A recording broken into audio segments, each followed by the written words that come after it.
Alright, welcome back for the next part of the series on training plans for beginners. Just to recap, first you determine your starting point or current fitness level, and then you set the goal you're going to work for.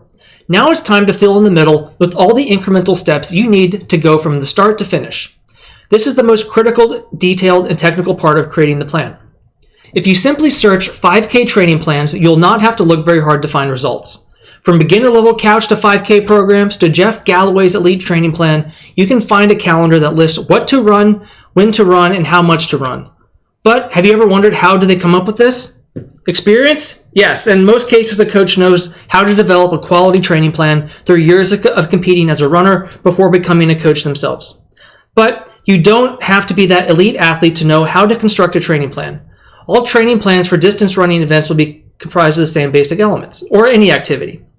These basic elements are periodization, safe workload progression, and goal-specific workouts. If this is your first training plan, you don't necessarily need to build out a plan with all these details, but it will help you understand the general structure and progression of the plan. Periodization refers to the systematic planning of training. The idea behind periodization is to reach peak performance at the most important point in time.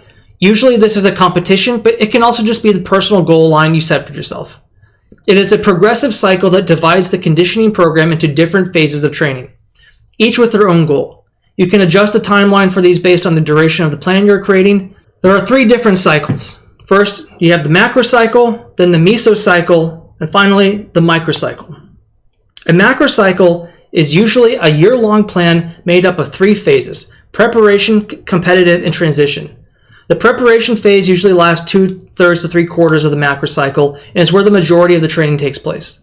The competitive phase is the period of time where the main event or goal race takes place. And finally, you have the transition phase, which is where rest and time off come into play. The athlete is getting ready to transition to the next macro cycle by resting and healing their body. A mesocycle represents a phase of training that lasts anywhere from 2 to 6 weeks. It is a period of time with a specific focus on the type of physical adaptation. For example, building an anaerobic base or increasing muscle mass would be considered a mesocycle. These different mesocycles are then combined to form the macrocycle. The microcycle then refers to the individual and daily activities that work towards the goal of the mesocycle. The microcycle typically lasts a week and would include elements like a long run or hill workout. Your daily workouts are the individual sessions that make up each week's microcycle. Each session will have one or more physical activities that addresses something you need to move forward, such as strength, endurance, speed, power, or other skills or abilities. Looping back to the introduction, all these cycles combine to constitute the process that you are committing yourself to. These are the paving stones on the road to achieving your goal. You will see that these cycles slowly add more and more to the workload. If done correctly, the body will adapt to the increased workload and you will see an improvement in performance. This must be done carefully though. Adding too much too soon will cause the body to break down under the increased workload and lead to injuries. On the other hand, if you do not increase the workload enough, the body will not be forced to adapt and you will see that your performance plateaus. The key is to find the right balance and progression. A popular guideline is to not increase the workload by more than 10% from the previous week. The final basic component is the goal-specific workouts that make up the microcycles. It is important that your training plan contains workouts that are specifically designed for the goal you're aiming for, whether that's a distance, pace, weight, etc. This is where training plans begin to differ the most as they diverge to accommodate different goals. Now, let's try to bring all of this together to form a training plan. Once you have decided on your goal, for example, a race, distance, and time you want, and the goal time, you'll begin to plan out different phases or periods of training using race-specific workouts. Each period will have its own goal, such as improving leg strength, increasing VO2 max, or letting the body recover. A quality training plan will use different periods of time to safely progress your race-specific workouts to ensure you reach your peak performance at the time of your race. Here is a very basic breakdown of the periods for a simple 12-week general fitness training program with 3 4-week periods. First, in weeks 1 to 4. This is your getting started and building up period. You need to keep things easy to moderate. The goal here is to get acclimated to your new exercise regimen and make it to the next phase. Your body just needs time to adjust. You're also trying to optimize your training time and build endurance. We suggest taking 2 days off each week for rest, such as Monday and Sunday, but if it works better for you to take 2 different days off, then move the workouts around to adjust. Just keep the workouts in the same order so your body has time to rest. Each day, when you can either do one activity, such as running or strength training, or a combo workout, which includes 2 activities done shortly after one another, such as running, then strength training. Combo training is great for time-crunched athletes. When you're just getting started, do the lower intensity or less technical workout of the 2 first so as to minimize risk of injury and help build endurance. It will serve as a warm-up for the more intense activity that follows and won't leave you feeling too drained to complete the second one. For any activity you do, you need to be monitoring your rating of perceived exertion to judge intensity and speed. This is directly linked to your heart rate.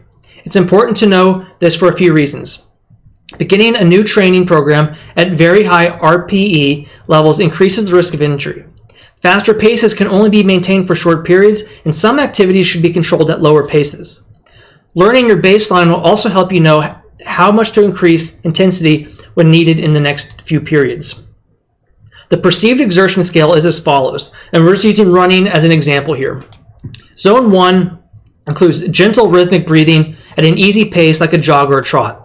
Zone 2, your breathing rate and pace increase, and pace is an easy run. Zone 3, aware of breathing a little harder at a moderate pace. Zone 4, starting to breathe hard, pace is fast and approaching a 10K race pace. Zone 5A, breathing hard at 10K race effort. Zone 5B, heavy labored breathing at 5K race. And Zone 5C, maximal exertion at a sprint. For the first 4 weeks of your plan, you should keep the zones to 1 or 2. If you have multiple exercise types in your plan, which you should, make sure you aren't doing the same activity 2 days in a row if it's intensive or works the same part of your body, such as a leg day followed by a hard running day. The warm-up phase of your plan is also a great opportunity to figure out what works for you, such as what activities you enjoy doing, what time of day works for you generally or with specific activities, and what intensity level you can exercise at or how much rest you need for after each activity. It's easy to make changes now. For the first 2 to 3 weeks of this phase of your workouts should not be ramping up in intensity at all, whether that's increasing weight, speed, reps, distance, laps, or etc. But you can slowly decrease any rest periods between sets or laps over that time to start pushing your body a bit harder. In the last week, you can build up the intensity to start bridging to the second period. You should also start to add in longer warm-ups and cool-downs to your workouts, which will help become more important in the next 2 phases as your workouts really get tough. You will likely need a lot more rest during this phase, and that's alright. If you are running, it's okay to walk some. If you are swimming, you can take longer pauses between laps. But the key is to keep moving if you can and to get back to the full intensity allowed as soon as you're able, not when you feel like it. For example, if you need to walk a bit, pick a point like a specific tree that's not too far away, only a couple hundred yards at most, that will give you time to catch your breath and let your legs relax. But when you get to that tree, you must run again. Don't just pick another tree to toddle towards. If you're swimming, instead of hanging on the wall, just pruning up, get a kickboard or roll on your back and gently kick a lap. Needing rest is fine, but try to make it active rest to keep your heart rate up and your body from cooling down. Moving on to weeks 5 and 8. Now it's time to really start building up your exercise sessions in both time and intensity, but reasonably so. For weeks 5 to 6, keep it to zones 1 to 2. In weeks 7 and 8, you can increase your early week workouts to zones 1 to 3, but keep your later week workouts to zones 1 to 2. This will help give your body time to get ready for the more intense workouts early the following week. Again, you're increasing intensity with more reps, laps, time, or miles, depending on your chosen exercise activities. But you will also need to increase your rest temporarily too. For example, if you have increased the number of laps you swim, you'll need to increase your rest in between them for the first week, but you can then reduce the rest time again the second week. Then in the third week, you increase the laps again and increase the rest again, but in the fourth week, you decrease the rest time yet again. This will help you build endurance without wearing your body out too fast. As your exercise sessions become more intense and longer, you may need to start adding things into your hydration plan, such as nutrition and energy drinks for the longest or most intense workouts. But beware, if you aren't exercising at that level, then you don't need them. If your body doesn't need it, those drinks are just salty, sugary gut bombs that reverse your gains. Overall, this phase is also a good time to really be focusing on what you put into your body generally. You likely already started trying to eat better during phase 1, but now that your body is beginning to get in better shape, you're most likely feeling the effects of junk food more and wanting to keep your diet clean. If so, then great. But now you also must make sure that the good stuff you're eating is appropriate for fueling what your body needs to perform at its new level. We aren't going into macronutrition at this time, but we will cover that soon. But for example, salads are healthy and all, but they don't necessarily provide the fats and proteins your body needs to recover and rebuild and re-energize. That's what cheese, bacon, and ranch dressing for, right? Rest is also more important now, and in this phase, you're going to start getting familiar with other aspects of a training cycle. Now, not only will you rest in between sets or laps or activities, sometimes you'll be resting for the whole workout. What does this mean?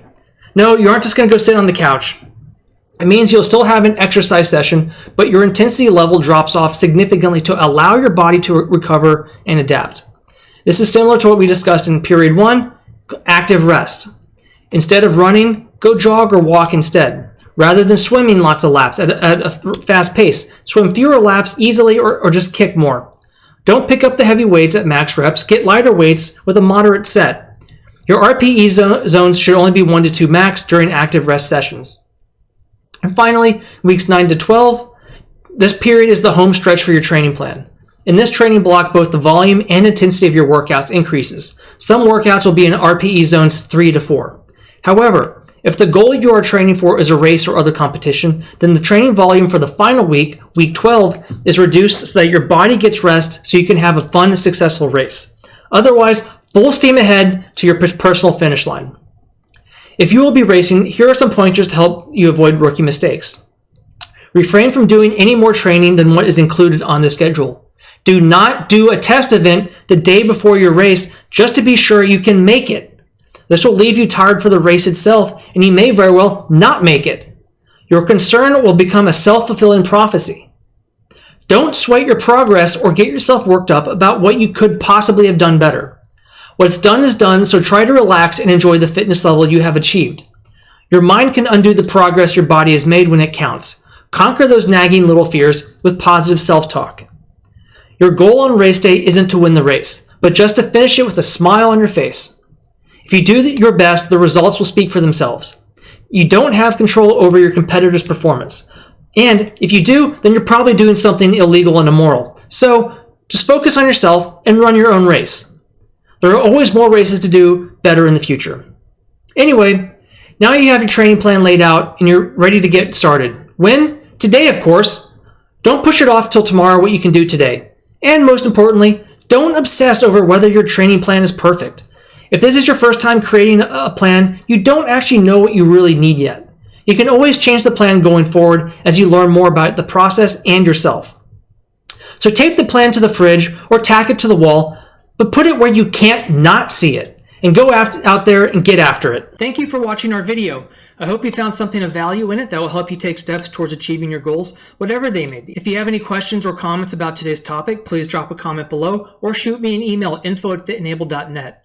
I want to know what topics or information you all are looking for that we can cover in future videos that will be helpful to you. And if you don't mind, please subscribe to our YouTube channel or like our Facebook page and share this video with your friends and family. They might find something of value in it too, and it's a big help to us to continue providing these videos. We aren't just an information company, we are also a take action company too. So don't forget to check out our complete race calendar at fitandableproductions.com to find your next event so you can put what you learned here into action.